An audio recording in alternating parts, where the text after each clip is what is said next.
தமிழகம் முழுவதும் உள்ள உணவகங்களில் மயோனைஸ் தடை செய்யப்பட்டுள்ள நிலையில் அதன் பயன்பாடு மீண்டும் அதிகரித்திருப்பதாக எழுந்த புகாரால் உணவகங்களில் ஆய்வு செய்ய உணவு பாதுகாப்புத்துறை குழுவை அமைத்துள்ளது.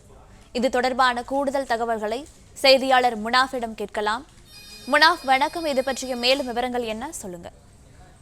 முட்டையிலிருந்து தயாரிக்கப்படும் மயோனோஸ் விற்பனைக்கு ஓராண்டு தடை விதித்து தமிழக அரசு உத்தரவிட்டுள்ள நிலையில தடையை மீறி மீண்டும் பல உணவகங்களில் மயோனோஸ் உபயோகிக்கப்படுவதால் இதனை தடுக்க உணவு பாதுகாப்புத்துறை சார்பில் குழு அமைக்கப்பட்டிருக்கிறது.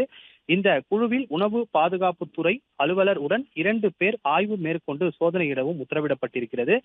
மேலும் உணவு பாதுகாப்புத்துறை சட்டத்தின்படி இந்த மயோனோஸ் விற்பனை, தடை செய்யப்பட்ட மயோனோஸ் விற்பனை கடையில் விற்பனை செய்தாலோ அல்லது உபயோகித்தாலோ அந்த கடையினுடைய உரிமையாளர் மீது நடவடிக்கை எடுத்து கடையின் உரிமம் ரத்து செய்து அபராதம் விதிக்கவும் உணவு பாதுகாப்புத்துறை சார்பில் உத்தரவிடப்பட்டிருக்கிறது. குறிப்பாக தமிழகத்தில் முட்டையிலிருந்து தயாரிக்கப்படும் மயோனோஸ் விற்பனைக்கு ஓராண்டு தடை விதித்து தமிழக அரசு உத்தரவிட்டுள்ள நிலையில் சென்னை மற்றும் புறநகர் பகுதிகளில் உள்ள பெரிய கடைகள் முதல் சிறிய உணவகங்கள் வரை மயோனோஸ் விற்பனை தொடர்ந்து நடைபெற்று வருவதாக உணவு பாதுகாப்புத்துறைக்கு ரகசிய தகவல் கிடைத்திருக்கிறது.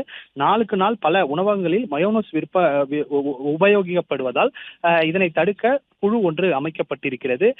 உணவகங்களில் மயோனோஸ் உபயோகிக்கப்படுவதால் இதனை தடுக்க உணவு பாதுகாப்புத்துறை சார்பில் இந்த குழுவானது அமைக்கப்பட்டிருக்கிறது.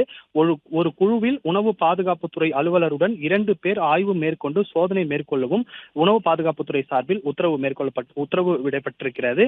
இந்த சோதனையின் போது உணவு பாதுகாப்புத்துறை சட்டத்தின்படி, அதாவது அந்த உரிமை சட்டத்தை மீறி மயோனோஸ் தயாரிக்கப்பட்டாலோ அல்லது கடைகளின் உணவு பொருட்களால இந்த மயோனோஸ் தயாரித்தாலோ அவர்கள் மீது கடும் நடவடிக்கை எடுக்கப்படும் என்றும் தெரிவிக்கப்பட்டிருக்கிறது. அது மட்டுமில்லாமல் உணவு பாதுகாப்புத்துறை சட்டத்தின்படி அவர்களது உரிமம் ரத்து செய்து அபராதம் விதிக்கவும் முடிவு செய்யப்பட்டிருக்கிறது. இந்த நிலையில முட்டையிலிருந்து தயாரிக்கப்படும் மயோனோஸ் விற்பனைக்கு ஓராண்டு தடை விதித்தும் தமிழக அரசு உத்தரவிட்ட நிலையில விவரங்களுக்கு நன்றி முனாஃப். பிளே ஸ்டோர் மற்றும் ஆப் ஸ்டோரில் இருந்து பாலிமர் செயலியை QR கோடு மூலம் பதிவிறக்கம் செய்யுங்கள். செய்திகளை உடனுக்குடன் பெறுங்கள்.